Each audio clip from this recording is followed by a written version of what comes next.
পালা তো আজকে নবুয়তের পেলাই। দুইটা কথা আপনারা, আমি পাগলদের পক্ষে বলবো, আমার হাওয়াল সার বাবার পক্ষে বলবো, আর সরকার সাহেব আমার রাসূলের নবুয়তি ধরে আমার রাসূলের জীবন থেকে ওই নবুয়তির অংশীদার হয়ে সেখান থেকে কথাবার্তা বলবে। বড় চমৎকার তার কথা জানতে পারলাম। আমার এই নবুয়ত, নবুয়ত শব্দের অর্থ কি, এই নবুয়ত আসলো কিভাবে? এই নবুয়ত আমার দয়াল নবীকে সিল যুক্ত করে, একটা সিল বামকান্দির আড়াআড়ি একটা সিল দিয়ে মোহরে নবুয়ত। এক একজন নবীর বেলায় এক একটা ছিল মোজেজা বা মাজেজা। যেমন সোলেমান নবীর নবুয়ত ছিল হলো আংটির মধ্যে, যার গল্পটা আমি বললাম। আল্লাহর নবী মুসা নবী তার ছিল হচ্ছে আশার মধ্যে, হাতের লাঠির মধ্যে। কিন্তু একমাত্র সিল যুক্ত ছিল আমার দয়াল নবী রাসূল আকরাম সাল্লাল্লাহু আলাইহি সাল্লাম, মুহাম্মদ পাক সাল্লাল্লাহু আলাইহি সাল্লামের। ভাই, আমার দয়াল নবীকে একমাত্র সিলযুক্ত করে আমার আল্লাহ পাক নবুয়তি দিলেন। আমার একটু জানার দরকার, আমার দয়াল নবী এই নবুয়ত প্রাপ্তি হইয়া এই নবুয়ত আবার অন্যের কাছে গচ্ছিত রাখলেন কি কারণ? প্রশ্ন কি বোঝা গেছে? একমাত্র সিলযুক্ত এই নবুয়তের অধিকারী হইলেন আমার দয়াল নবী। আমার এবার প্রশ্ন রইল, এই নবুয়তের অধিকারী হয়ে আমার রাসূল আকরাম সাল্লাল্লাহু আলাইহি সাল্লাম তিনি এই নবুয়ত আরেকজনের কাছে গচ্ছিত রাখলেন কারণ কি? জবাব করেন। বর্তমানে এই নবুয়ত কোথায়, কতটুকু, কিভাবে আছে?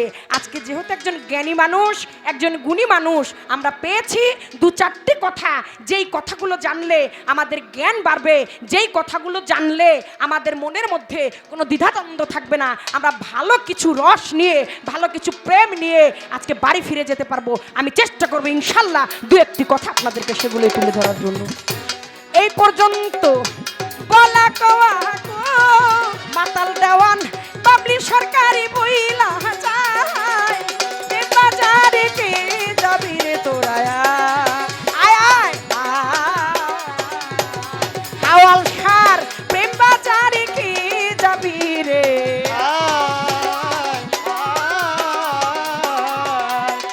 পীড়িত রতন পীড়িত যতন পীড়িত গলার হার, হাওয়াল সার পীড়িত রতন পীড়িত যতন পীড়িত গলার হার। ওরে প্রেমে করিয়া যে ময়ূরাছে সফল জন্ম তার, ওরে পীড়িত রতন পীড়িত যতন পীড়িত গলার হার।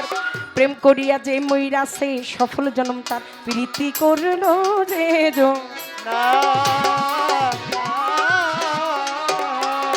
প্রীতি করলো যে জনা।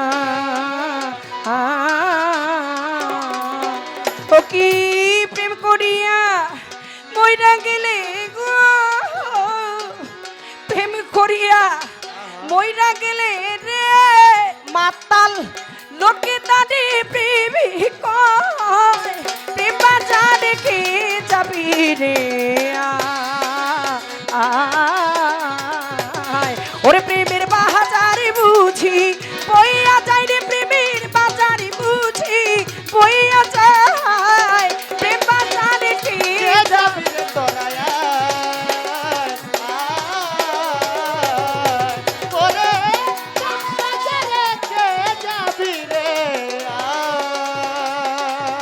প্রেমের বাজারে বুঝি বইয়া যায় রে, প্রেমের বাজারে বুঝি বইয়া যায়, প্রেম বাজারে কে যাবি রে?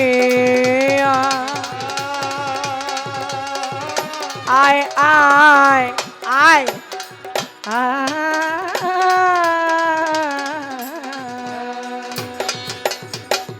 মুর্শিদ চরণ। নবীর নবুয়ত কার কাছে গচ্ছিত রাখলেন? আসলে নবীর পরে কোনো নবুয়ত নাই, কিন্তু অংশ আছে। বাবা মার সম্পদে যেমন অংশ পায় না, তেমনি নবীর নবুয়তের একটা হাদিসে বলেছে 70 ভাগের 1 ভাগ আছে, আর একটা হাদিসের মধ্যে লিখেছে 46 ভাগের 1 ভাগ। এই যুবক ভাইরা কথা বলো না, যেটাকে বলে মুবাশশারাত।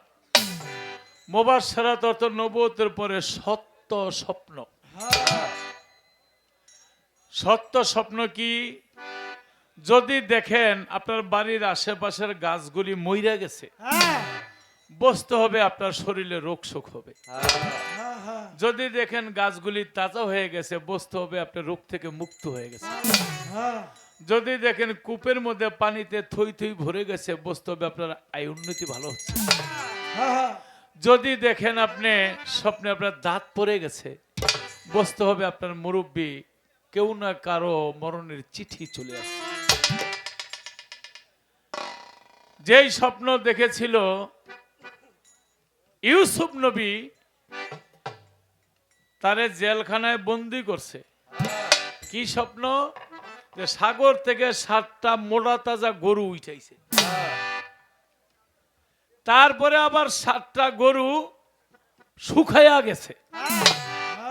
এইটার ব্যাখ্যা মিশরের মধ্যে কেউ করতে পারে নাই। তো বলল যে জেলখানার মধ্যে একটা লোক আছে, নাম তার ইউসুফ, তিনি ব্যাখ্যা করতে পারবে।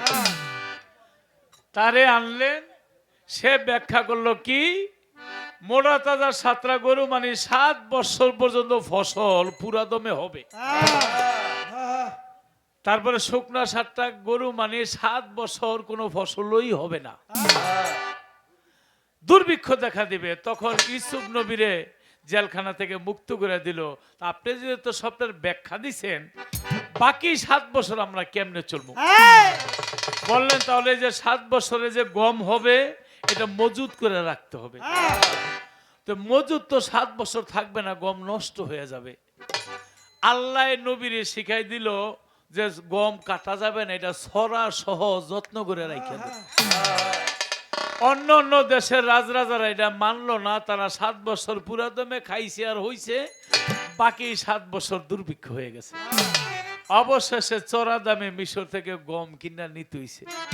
এইটার নাম হলো মুবাশশারাত, নবুয়তের 46 ভাগের 1 ভাগ। আবার কেউ যদি দেখে স্বপ্ন যোগে খুব চিংড়ি মাছ দেখা গেছে, বুঝতে হবে আপনার হাতের টাকা পয়সা যাইব। স্বপ্নে যদি দেখেন রুই মাছ, কাতল মাছ, আইশলা মাছ আসতেছে, বুঝতে হবে আপনার টাকা পয়সা আসবে। স্বপ্নের বিভিন্ন ব্যাখ্যা আছে। তো নতুন একটা গান গাই, আমার স্বামী ভাই বলছে গানটা গাই।